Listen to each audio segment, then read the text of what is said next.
أما بعد فإن خير الحديث كتاب الله وخير الهدي هدي محمد صلى الله عليه وآله وسلم وشر الأمور محدثاتها وكل محدثة بدعة وكل بدعة ضلالة وكل ضلالة في النار. يا أيها الناس اتقوا ربكم الذي خلقكم من نفس واحدة وخلق منها زوجها وبث منهما رجالا كثيرا ونساء واتقوا الله الذي تساءلون به والأرحام إن الله كان عليكم رقيبا. يا أيها الذين آمنوا اتقوا الله وقولوا قولا سديدا يصلح لكم أعمالكم ويغفر لكم ذنوبكم ومن يطع الله ورسوله فقد فاز فوزا عظيما. يا أيها الذين آمنوا اتقوا الله حق تقاته ولا تموتن إلا وأنتم مسلمون. قال الله تبارك وتعالى في القرآن المجيد والفرقان الحميد: فرح المخلفون بمقعدهم خلاف رسول الله وكرهوا أن يجاهدوا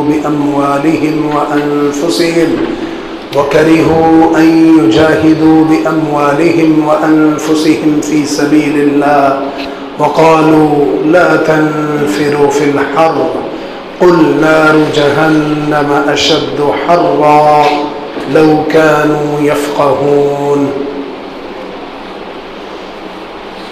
وعن أبي هريرة رضي الله تعالى عنه قال قال رسول الله صلى الله عليه وسلم: اشتكت النار إلى ربها فقالت ربي أكل بعضي بعضا فأذن لها بنفسين: نفس في الشتاء ونفس في الصيف، أو كما قال رسول الله صلی اللہ علیہ وآلہ وسلم.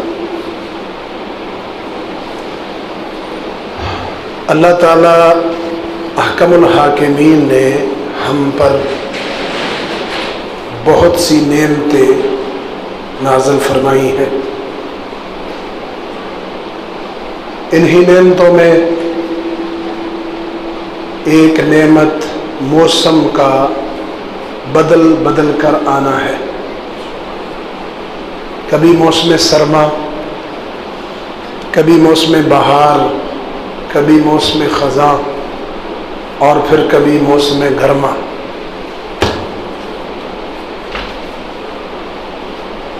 موسم بدلنے کے ساتھ ہمارے احوال، معاملات اور کچھ مسائل میں تبدیلی رونما ہوتی ہے. اب موسم گرما کی آمد ہے. موسم گرما کے بعد امتیازی مسائل اختصار کے ساتھ آج کے خطبہ میں آپ کے سامنے رکھنا چاہوں گا.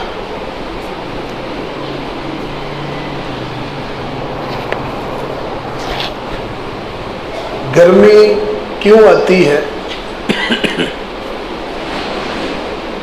سردی کیوں آتی ہے؟ اگر 12 مہینے صرف سردی ہو بندہ کبھی نہیں خوش ہوگا. ایک ہفتہ سورج نہ نکلے سردی میں تو لوگ کہتے ہیں کہ اتنے دن ہو گئے سورج نہیں نکلا.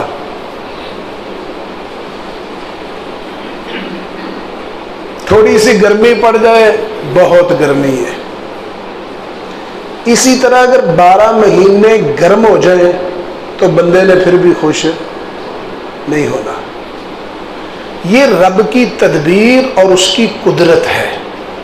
وہ اپنی قدرت کاملہ کے ساتھ جب سمجھتا ہے جیسے سمجھتا ہے موسم میں اچانک تبدیلی رونما کر دیتا ہے.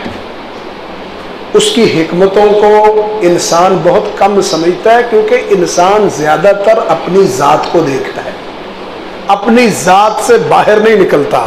ایک چیز میں میرا فائدہ ہو رہا ہے، 20 لوگوں کے نقصان ہے تو مجھے کسی کے نقصان سے غرض نہیں. میں نے کہا یا اللہ ہمیں کر دے بس.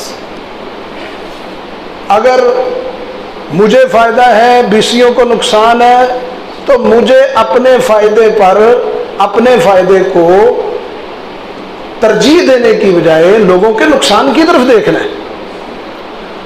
گرمی کیوں آتی ہے؟ صحیح حدیث رسول اللہ صلی اللہ علیہ وسلم کی ہے۔ سیدنا ابو ہریرہ رضی اللہ تعالی عنہ اس حدیث کے راوی ہیں۔ فرماتے ہیں اشتکت النار الی ربھا، آگ نے، جہنم نے اللہ کی بارگاہ میں شکوہ کیا اور کیا کہا؟ اے میرے رب، میرے بعض حصے نے بعض کو کھا لیا ہے۔ فَأَذِنَ لَهَا بِنَفَسَيْنِ، اللہ نے جہنم کو 2 سانس لینے کی اجازت دی سارے سال میں۔ نفس فی الشتاء و نفس فی الصیف، ایک سانس سردی میں اور ایک سانس گرمی میں۔ رسول اللہ صلی اللہ علیہ وسلم فرماتے ہیں فَأَشَدُّ مَا تَجِدُونَ مِنَ الْحَرِّ وَأَشَدُّ مَا تَجِدُونَ مِنَ الزَّمْهَرِيرِ، وہ جو تم گرمی کی شدت پاتے ہو جہنم کے اس سانس لینے کی وجہ سے ہے، اور وہ جو تم سردی کی شدت محسوس کرتے ہو وہ بھی جہنم کے سانس لینے کی وجہ سے ہے۔ موسم جتنا بھی گرم ہے، بڑی گرمی، سانس نہیں نکل رہا، پسینہ نہیں خشک ہو رہا، ایسی باتیں کرنے سے گرمی کم نہیں ہوتی۔ لیکن بنیاد سمجھیے کہ اللہ تعالیٰ نے یہ نظام رکھا کیوں ہے، یہ موسم کا بدلنا اس کی حکمت کیا ہے؟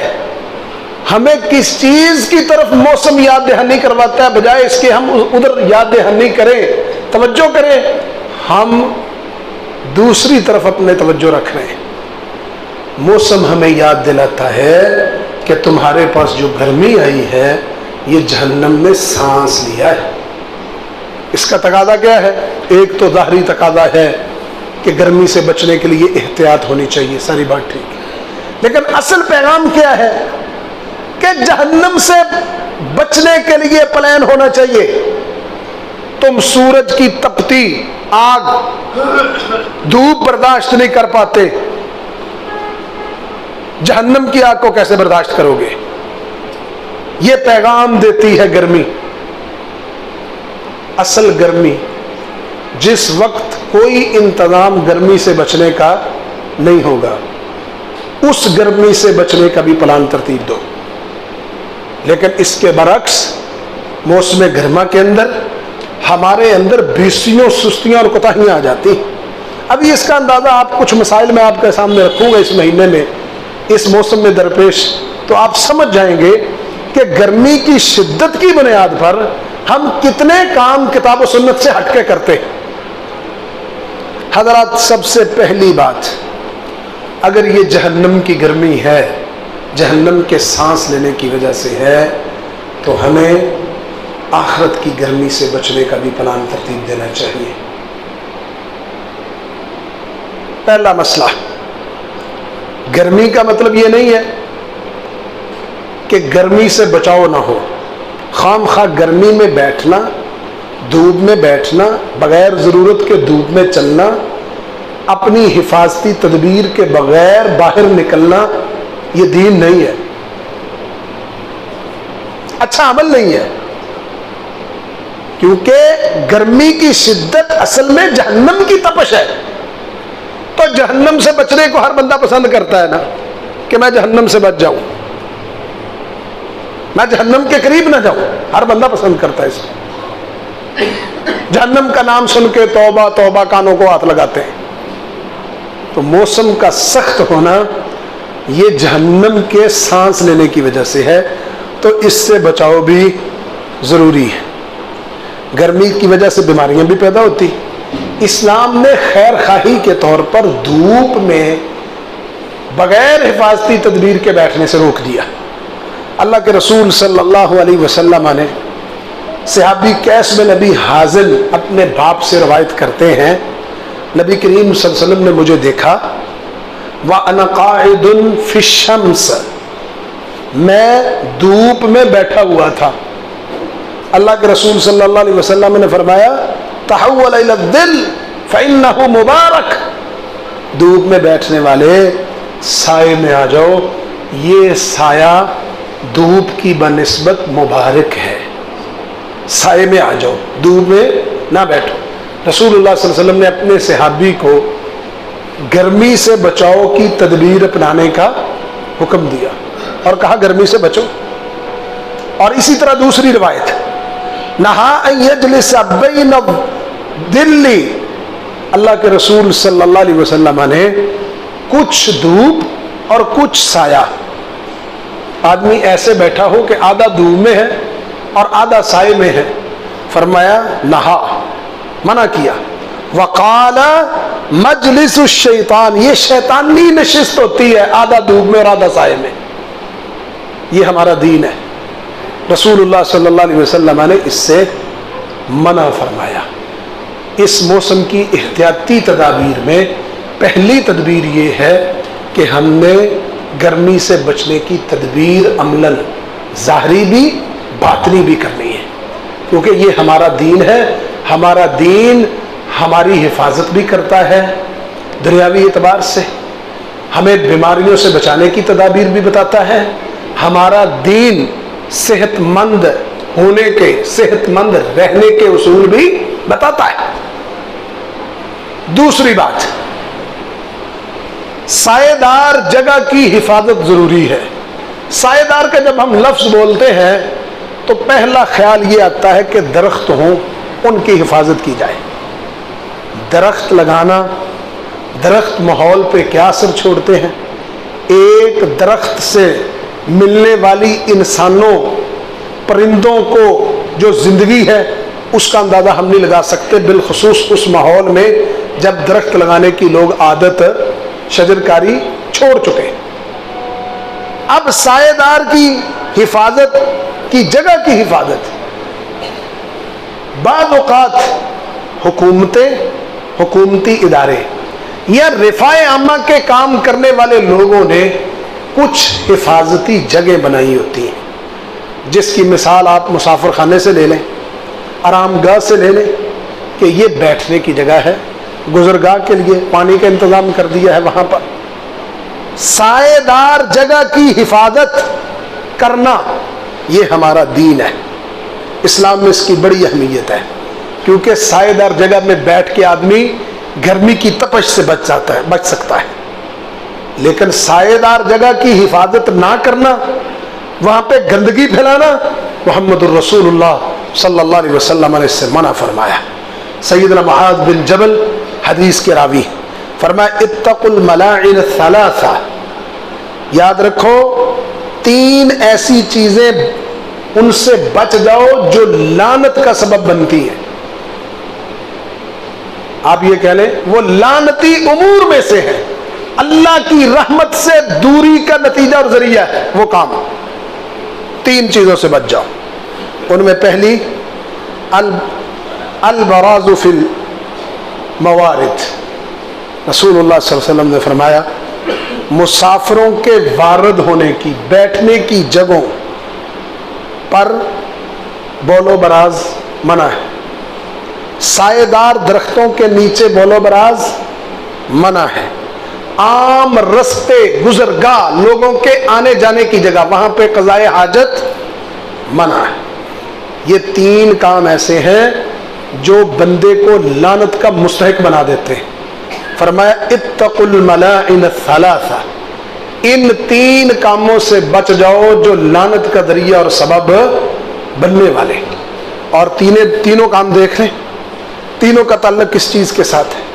بنیادی طور پہ سائے دار جگہ کی حفاظت، آرام، لوگوں کے آرام کے لیے بنائی گئی جگہ، اس کی حفاظت میں. یہ حدیث اس سے ریلیٹڈ ہے. تو یہ مسئلہ سمجھ لیں کہ سائے دار جگہ کی حفاظت، اگر ہم سائے دار جگہ کسی کو مہیا نہیں کر سکتے تو جو جگہ آلریڈی موجود ہے ہم اس کی حفاظت تو کر سکتے ہیں.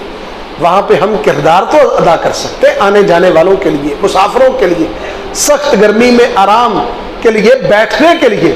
ہم ان جگہ کی صفائی تو کر سکتے ہیں. رسول اللہ صلی اللہ علیہ وسلم کی حدیث اور ہمارا دین اس بات پہ زور دیتا ہے. حضرات تیسری بات اسی موسم کے ریلیٹڈ گرمی سے بچنے کے لیے حفاظتی تدابیر میں سر پر کپڑا رکھنا. یہ ہمارے نبی صلی اللہ علیہ وسلم کا طریقہ ہے.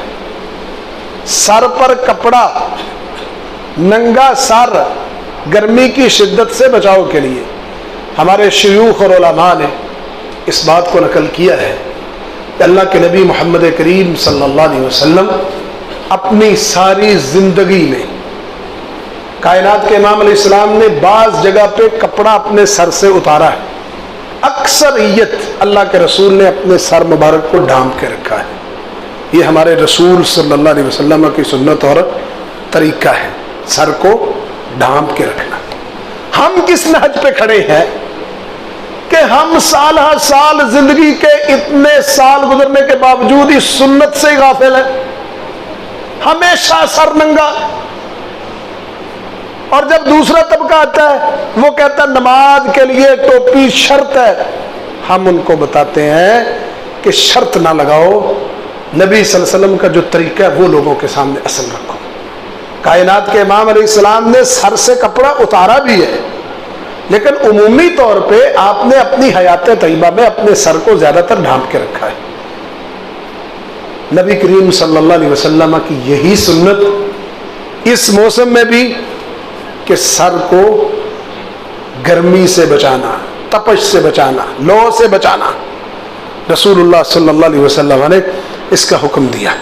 صحابی کہتے ہیں میں نے اللہ کے نبی صلی اللہ علیہ وسلم کے ساتھ حج کیا, سیدنا بلال کو دیکھا, وہ آپ کی اونٹنی کی مہار تھامے چل رہے تھے, اور اسامہ ابن زید نے آپ کو گرمی سے بچانے کے لیے آپ کے اوپر کپڑے کا سایہ کر دیا. اللہ کے رسول صلی اللہ علیہ وسلم کو دھوپ لگ رہی ہے, اسامہ ابن زید آگے بڑھتے ہیں اور محمد رسول اللہ صلی اللہ علیہ وسلم کے اوپر کپڑا ڈالتے ہیں. کس لیے؟ کہ گرمی کی تپش سے آپ بچ جائیں. اور رسول اللہ کس حالت میں تھے؟ آپ حالت احرام میں تھے. کہتے ہیں آپ نے جمرہ عقبہ کو رمی کی, پھر لوگوں کو خطبہ دیا, اللہ کی حمد و ثنا بیان کی, پھر بہت سی باتیں صحابی نے اس موقع پہ ذکر کی جس موقع پہ اسامہ ابن زید نے محمد رسول اللہ پر تپش سے بچاؤ کے لیے کپڑا ڈالا. یہ ہمارا دین ہے, یہ ہماری شریعت ہے, اور یہ ہمارے نبی صلی اللہ علیہ وسلم کے تربیت یافتہ صحابہ کا کردار ہے. سر کو ڈھانپنا, گرمی سے بچنے کے لیے پورا احتیاط کرنا. جیسے ہم گرمی اور سردی کے لباس کا فرق ڈالتے ہیں نا, کہ گرمی میں باریک لباس اور سردی میں موٹا لباس جو سردی کو روکنے والا ہے, بالکل اسی طرح سر کے بالوں سے لے کر کے پاؤں کے ناخنوں تک اپنے جسم کو گرمی کی شدت, تپش, لو سے بچانے کے لیے پوری احتیاطی تدابیر کرنا, یہ اللہ کے نبی صلی اللہ علیہ وسلم اور آپ کے صحابہ کا طریقہ ہے. حضرات آگے بڑھیے. گرمی میں پیدا ہونے والے امراض, اس سے بچاؤ کی تدبیر اور اس سے پناہ مانگنا. گرمی کی تپش اور اس سے پیدا ہونے والی امراض سے پناہ مانگنا. سیدنا عبداللہ بن عمر رضی اللہ عنہ کہتے ہیں رسول اللہ صلی اللہ علیہ وسلم نے فرمایا الحما من فیہ جہنم, بخار جہنم کا شعلہ ہے. فرق پڑتا ہے گرمی اور سردی کے بخار کا. جب گرمی میں بخار آتا ہے, جتنے مرضی اچھے ڈاکٹر کے پاس, اچھے معالج کے پاس, اچھے حکیم کے پاس چلے جاؤ, دوائی لکھنے کے بعد پتہ کیا لکھ کے دیتا ہے؟ انہوں ٹھنڈے پانی دیا پٹیاں کرو. کیوں؟ بخار گرمی کا ہے. اللہ کے رسول فرماتے ہیں الحما, بخار من فیہ جہنم, جہنم کے شعلوں میں سے ہے, جہنم کا شعلہ ہے. اور اس لیے اس کی گرمی کو پانی سے بجھاؤ. یہ تو ڈاکٹر بیچارہ حکیم یہاں پہ پڑھا لکھا ہے نا, دنیا کا بہت بڑا ڈاکٹر, کائنات کا بہت بڑا حکیم, پوری دنیا کے محسن اور استاد محمد رسول اللہ صلی اللہ علیہ وسلم ہے. آپ نے فرمایا تھا اس گرمی کے بخار کی شدت کو پانی سے کم کرو. ڈاکٹر کی دوائی, میڈیسن میں اثر, اس کا استعمال کروانا بعد کا مسئلہ ہے, وہ پہلے کہتا ہے اس کو ٹھنڈے پانی کی پٹیاں کرو. کیوں؟ کہ یہ بخار جہنم کا شعلہ ہے. رسول اللہ صلی اللہ علیہ وسلم کی حدیث. اور ساتھ آپ نے کیا فرمایا؟ اللہ کے رسول فرماتے ہیں اس کو پانی سے بجھاؤ, پانی سے ٹھنڈا کرو. اور نافع کہتے ہیں عبداللہ ابن عمر دعا کیا کرتے تھے, اکشف عنا الرجز, اے اللہ اس مصیبت کو, اس بخار والی بیماری سے ہمیں بچا کے رکھنا.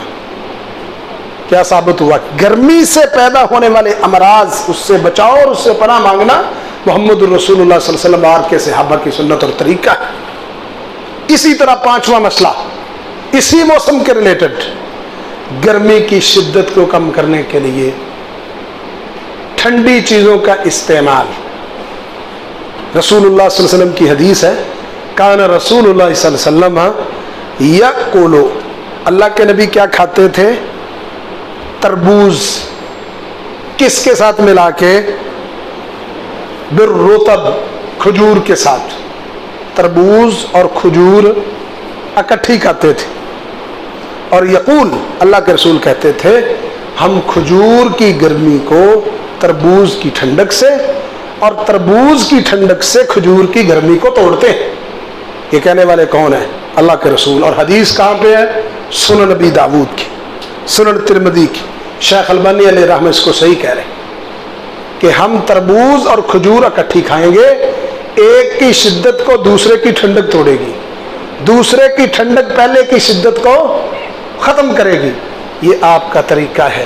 سرد سخت گرمی کے موسم میں اللہ کے رسول کی اس حدیث کو سامنے رکھ کر کے گرمی کی شدت کو کم کرنے والی چیزوں کا استعمال کرنا اس حدیث کی روح سے مسنون اور مشروع ہے. آپ دیکھ لیں ہم کس جگہ پہ کھڑے ہیں. آج کل کیا ہو رہا ہے گرمی کی شدت کو دور کرنے کے لیے؟ ہم من حیث القوم گھر میں اچھی غذاؤں کے لیے سوائے روٹی اور سالن جو ڈیلی کا معمول ہے, اس کے علاوہ ہم نہیں کوشش کرتے اپنے گھر کے اندر کوئی چیز, کوئی ایسا فارمولہ تیار کرے جو موسم کے اعتبار سے ہمارے لیے اور ہمارے بچوں کے لیے اچھے. ہم زیادہ تر کوشش کرتے آرٹیفیشل چیزوں کو, جو فطرتی نیچرلی چیزیں ہیں ہم اس سے دور ہیں. خوراک کے اندر بھی 20 جگہ پہ ہم فطرتی چیزوں سے دور ہیں. بازار کو ہم ترجیح دیتے ہیں. اب بازار میں گرمی دور کرنے کے لیے آ گیا املی آلو بخارے کا شربت ہے, اور چھوٹے چھوٹے بچے, بیماری ہمارے معاشرے میں نئی انٹر ہو گئی ہے, یہ سلش والی. وہ کیمیکل کے بڑے ڈبے سارے ہوتے ہیں مختلف ذائقے ان میں. اب وہ بچہ جا کے ڈیمانڈ کرتا ہے اس میں سے یہ ڈالو, یہ بنا دو, اور اوپر سے وہ برف والا پانی ڈالتا ہے. ماشاءاللہ یہ گرمی دور ہو رہی ہے. اور 40-50 اس کو دیتا ہے, شام کو 500 ڈاکٹر کو دینا پڑتا ہے. نری بیماری. اسی طرح مشروبات کے اندر بھی سخت موسم میں لاؤ, جتنے بھی کولڈ ڈرنک پینے والے لوگ ہیں پوچھو ان سے, وہ کہتے چھڑ دو یار, اس موسم میں فطرتی چیز لاؤ. آگے جب اگست آئے گا نا, حبس کا مہینہ, پھر لوگ توبہ کریں گے. عمومی طور پہ تو یہ فیشن بن چکا ہے کولڈ ڈرنک کا. آپ کسی کے گھر میں جاتے ہیں مہمان, وہ آپ کے سامنے کولڈ ڈرنک نہیں رکھتا, آپ سمجھتے اس نے تو میری رسپیکٹ نہیں کی. وہ پرانا دور سی جی, روح افزا دے شربت تے سکنجویاں کھول کھول کے لوگوں نو پیاؤنا. ہن جدید دور ہے, نہ بناؤن والیاں کو ٹائم ہے نہ پیاؤن والوں کو ٹائم. پیسے دو, لاؤ اور پلاؤ اور کھلاؤ, جان چھڑاؤ. ہم فطرتی چیزوں سے دور ہیں. بناوٹی چیزیں ہیں, فلیور کے اوپر دنیا ساری کھڑی ہو گئی ہے, اور اس کا ذائقہ حد یہاں تک, نیچے سے نقصان ہی نقصان ہے. جب مزہ یہاں تک پورا ہوتا ہے, ہمیں کیا پتہ نیچے کیا گیا. اللہ کے نبی صلی اللہ علیہ وسلم نیچر فطرتی چیزوں کا استعمال کر رہے ہیں, تربوز کا اور کھجور کا ملا کر کے, اور ساتھ کہہ رہے ہیں کہ تربوز کی ٹھنڈک کھجور کی گرمی کو توڑے گی, اور کھجور کی گرمی سے ہم تربوز کی ٹھنڈک کو ملا کے استعمال کریں گے. یہ اللہ کے نبی صلی اللہ علیہ وسلم کا طریقہ ہے. یہ بازاری مشروبات چھوڑو, تھوڑی سی محنت کر لو. ہمارے معاشرے میں حکیموں کی تو ویلیو ویسے ہی نہیں ہے. کسی دور میں ہوتا تھا حکماء بڑے بڑے شربت تیار کرتے, لوگ شوق سے لے آتے. اب وہ حکیم بھی نہیں رہے, نہ ان کا علم آگے ٹرانسفر ہوا. جیسے جو تھے دنیا سے چلے گئے, اور حکمت محدود ہو کے رہ گئی. ہم یہاں پہ کھڑے. آرٹیفیشل چیزیں, غیر فطرتی چیزیں، غیر فطرتی مشروبات، ان کو ترک کریں. کوشش کریں، محنت کریں، ہر چیز اپنے گھر میں آپ تیار کر سکتے ہیں. اس موسم کی شدت میں وہ نسخے اور فارمولے اپنے لیے اور اپنے بچوں کے لیے لائیں جو فطرتی بھی ہو، نیچر کے نیچرلی طور پہ ہو، آرٹیفیشل اس میں کوئی وقتی ذائقے نہ ہو. انشاءاللہ آپ کو اس حدیث کے اوپر بھی عمل کرنے کا اجر بھی ملے گا، اپنی حفاظت بھی آپ خود کر سکیں گے. حضرات آگے بڑھیے. آخری بات آج کے خطبے کی، موسم تبدیل ہو رہا ہے. موسم کی تبدیلی کے ساتھ ہمارا لباس بدلتا ہے، اور جب ہمارا لباس بدلتا ہے ہم کہاں کہاں پہ غلطی کرتے ہیں، کہاں کہاں پہ. لباس تبدیل ہونے کا مطلب یہ نہیں ہے کہ لباس کے اندر بندہ آزاد ہے جو مرضی کرے، ایسے ممکن نہیں ہے. موسم کی تبدیلی کے ساتھ لباس تبدیل ہوتا ہے، لیکن وہ لباس سنت کے اور دین کے اور شرعی حد بندی اس کے مطابق ہونا چاہیے. لباس، ہر وہ لباس جو قابل اعتراض ہے، وہ چاہے جتنی مرضی گرمی پڑ جائے اس کا پہننا جائز نہیں ہے. قابل ستر ایسا لباس ہونا چاہیے جو ساتر ہو، انسان کے ستر کو مکمل ڈھانپے. نہ ہی وہ لباس اس قدر باریک ہو کہ آدمی تھوڑا سا پسینے میں شرابور ہو، ہر چیز بندے کی نظر آنا شروع ہو جائے. وہ لباس چاہے مختصر ہو چاہے باریک ہو، وہ اسلامی لباس نہیں ہے جو انسان کے جسم کو ڈھانپتا نہیں ہے. لباس شرعی ہے ہی وہ جو انسان کے جسم کو ساتر ڈھانپنے والا ہے. انسان کے عذاب سے نظر نہیں آتے. اس میں بہت زیادہ باریک لباس کا استعمال، مختصر لباس کا استعمال یہ جائز نہیں ہے، کیونکہ وہ ساتر نہیں ہے. موسم بدل رہا ہے، لباس کے اوپر آپ نے خصوصی توجہ رکھنی. ہمارے نوجوان بھائی گھر میں موجود ہوتے ہیں، ماں بھی ہے، بہن بھی ہے، شادی شدہ بیوی بیٹیاں بھی ہیں، ساری اولاد ہے. حیا ہوتا ہے، اور لباس کون سا پہنا جو ساتر ہی نہیں ہے. لباس سے ستر ننگا ہو رہا ہے. ماں بہن بیٹی گھر میں موجود ہے، والدین کا حیا ہوتا ہے، بہنوں بھائیوں کا حیا ہوتا ہے، اپنی سگی اولاد کا حیا ہوتا ہے. لباس ایسا پہن رہا ہے جو ساتر نہیں ہے، انسان کے ستر کو ننگا کر دیتا ہے. پھر آ کے مسئلہ پوچھتے ہیں پینٹ شرٹ میں نماز ہو جاتی کہ نہیں ہوتی. بھائی آپ کا ستر عمومی حالات میں آپ کے ستر کو آپ کا لباس نہیں ڈھانپ رہا، تو اگر نماز کے دوران آپ کا ستر ننگا ہے تو پھر جہاں سے مرضی جا کے پوچھ لیں اس میں نماز ہوتی ہے کہ نہیں ہوتی. اگر آپ حالت نماز میں صحیح معنوں میں نماز کی ادائیگی نہیں کر سکتے ایسا لباس پہن کر کے، تو پھر وہ لباس اسلامی ہے؟ وہ لباس کبھی بھی اسلامی نہیں ہے. دیہاتوں میں بھی لوگ ستر کے حوالے سے بڑی سستی کرتے ہیں. موسم گرما کی شدت ہے، چھوٹا پاجامہ پہن لیا، اتنا چھوٹا ہے، ران ظاہر ہو رہی ہے. اب ران جو ہے یہ ستر ہے، قابل ستر اعضاء میں شامل ہے. اللہ کے نبی کہتے ہیں الفخذ عورہ، ران عورہ ستر ہے، ستر کا ڈھانپنا ضروری. اب گرمی آ گئی، شدت گرمی کی، اور بجلی ہے نہیں، لوڈ شیڈنگ ہے. بہت سارے لوگ مختصر لباس پہنتے، بنیان پہن لی، شلوار وغیرہ پہن لی، ٹروزر پہن لیا، اور اذان ہوئی اور اس کو بدلنے کا موقع ہی نہ ملا. یا سمجھا کہ اب جتنی گرمی ہے نا، اگر میں نے لباس بدل لیا تو میری آخری نماز ہی ہے، حاجی صاحب شہادت پون ہی پون. اب وہ کیا کرتے ہیں، اسی بنیان میں جو مختصر لباس ہے، اسی ٹروزر شرٹ میں مسجد کی طرف بھاگتے ہیں.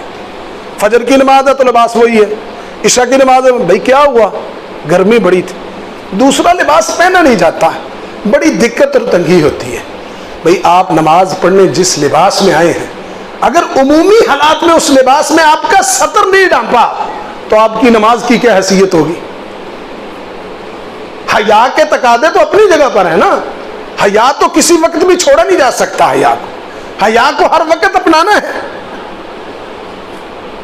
قرآن کہتا ہے یا بنی آدم خذوا زینتکم عند کل مسجد، ہر نماز کے لیے اپنی زینت کو اختیار کرو.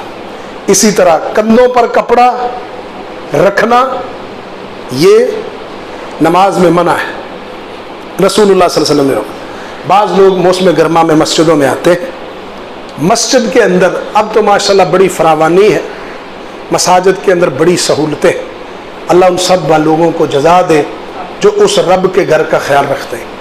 مسجدوں میں بڑی سہولتیں ہیں, اے سی وغیرہ لگے ہوئے ہیں. اگر وہ مسجد جہاں پہ اتنی سہولت نہیں ہے تو جتنے کام بغیر پیسوں کے لوگوں کو سہولت دے کے ہو سکتے ہیں وہاں کے لوگوں کو کرنا چاہیے. مثلا کہ مغرب عشاء فجر باہر سین میں پڑھتے ہیں تو سین کو ٹھنڈا کر لیں پانی ڈال کے. پانی تو آپ نے قیمتاً خرید کے نہیں نہ لانا, وہ تو سہولت آپ کے گھر میں آپ کے پاس موجود ہے. اسی طرح اگر مسجد میں اللہ نے سہولت دی ہے نمازیوں کو سہولت دینے کی تو بھرپور سہولت دی جائے مسجد میں نمازیوں کو. ہر طرح کی پنکھے کی, اے سی کی, ہر چیز کی سہولت دی جائے لوگوں کو. نماز پڑھنے والے نماز پڑھیں, مسجد میں آئیں, پورے اطمینان کے ساتھ نماز پڑھ کے وہ مسجد سے جائیں. یہ ہمارا دین ہے, ہماری شریعت ہے, رسول اللہ صلی اللہ علیہ وسلم کا حکم ہے. اور صحابہ کیا کرتے تھے؟ دیکھیں اللہ نے کتنی فراوانیاں اسلام میں ہمیں دی ہیں. جس دور سے ہم گزر رہے ہیں ہمارے باپ دادا کے پاس اتنی سہولتیں نہیں تھیں. جن سہولتوں سے اللہ نے ہمیں آراستہ کیا ہے ہمارے باپ دادا کے پاس وہ نہیں تھی, اللہ نے ہمیں دی ہیں. ہم دنیا سے چلے جائیں گے, ہم سے بڑھ کر سہولتیں اللہ ہماری اولادوں کو دے گا. لیکن اس کے باوجود رسول اللہ صلی اللہ علیہ وسلم کے دور میں صحابہ کہتے ہیں ہم نماز پڑھتے, بعض لوگ گرمی کی شدت کی وجہ سے سجدے کی جگہ پہ کپڑا رکھ کر کنارہ بچھا لیا کرتے تھے تاکہ سجدہ کرتے وقت نیچے سے گرمی کی شدت محسوس نہ ہو. ہمیں اس پہ سوچنا ہے, لوگوں کو سہولیات دینی ہے ہر لحاظ سے. جو ہم جتنا ممکن ہے کر سکتے ہیں ہمیں کرنا چاہیے. وہ سہولیات مسجدوں کے اندر پیسے سے ملے یا بغیر پیسے کے ملے. مسجد رب کا گھر ہے, یہاں پہ جگیرداری, یہاں پہ سرداری, یہاں پہ وزارت, یہاں پہ صدارت, کوئی کنسپٹ نہیں ہونا چاہیے. ہماری مسجدوں کے اندر جو صدارتی اور وزارتی نظام بنا ہوا ہے نا, اور یہ حکمران جماعت ہے, یہ اپوزیشن ہے. میں ایک مسجد کو جانتا ہوں, اس مسجد میں 4 سال کے بعد اپوزیشن حکومت میں آ جاتی ہے اور حکومت اپوزیشن میں چلے جاتی ہے. صحیح بات ہے. ایک ایسی مسجد ہے وہاں پہ 2 گروپ ہیں, 4 سال بعد ایک اپوزیشن کرتی ہے اور دوسری حکومت کرتی ہے. اور اگر لوگوں کو انتظام و انصرام دینے کی بات دیکھیں تو کردار زیرو ہے, ککھ نہیں ہے. مسجد میں نمازی آتے پینے کے لیے پانی ٹھنڈا تک نہیں ہے وہاں پہ لوگوں کے لیے سہولت کوئی نہیں ہے. اور جگیرداری اور جناب مسجد کی سرداری اور وزارت اور لمبیاں لسٹیں, یہ فلانا ہوتا, یہ فلانا صدر, یہ فلانا سیکٹری, یہ مالیات, یہ فلانا, یہ ٹمکانا. بھائی یہ کام کرنے کی جگہ ہے, اللہ کا گھر ہے. یہاں پہ آپ نے صدارتیں وزارتیں کس کو دکھانی؟ مسجد کی 4 دیواری میں ہر بندہ مسجد کا خادم ہونا چاہیے, چاہے مقامی ہو یا بیرونی ہو. ہر بندے کو مسجد کے اندر خدمت کرنی چاہیے. صفیں اٹھانے کی ضرورت ہے, صفیں اٹھائے. صفائی کی ضرورت ہے, خود صفائی کرے. لوگوں کو پانی پلانے کی ضرورت ہے, خود پانی پلائے. سہولت دینے کی ضرورت ہے, میں اپنی جیب کے اندر ہاتھ ڈالوں. اللہ نے مجھے کتنی ہمت دی ہے, میرے کردار سے, میرے تھوڑے سے پیسے خرچ کرنے سے اللہ کے گھر کو سہولت ملتی ہے. میرے قیامت تک میرے لیے صدقہ جاریہ, میں اپنا کردار پیش کروں. یہ چیزیں عمل میں اللہ کی بارگاہ میں تولی جاتی ہیں. یہ صدارتیں وزارتیں سب کچھ دنیا میں رہ جاتی ہیں. اللہ ہمیں ایسا مسلمان بنائے. وآخر دعواہم الحمدللہ رب العالمین.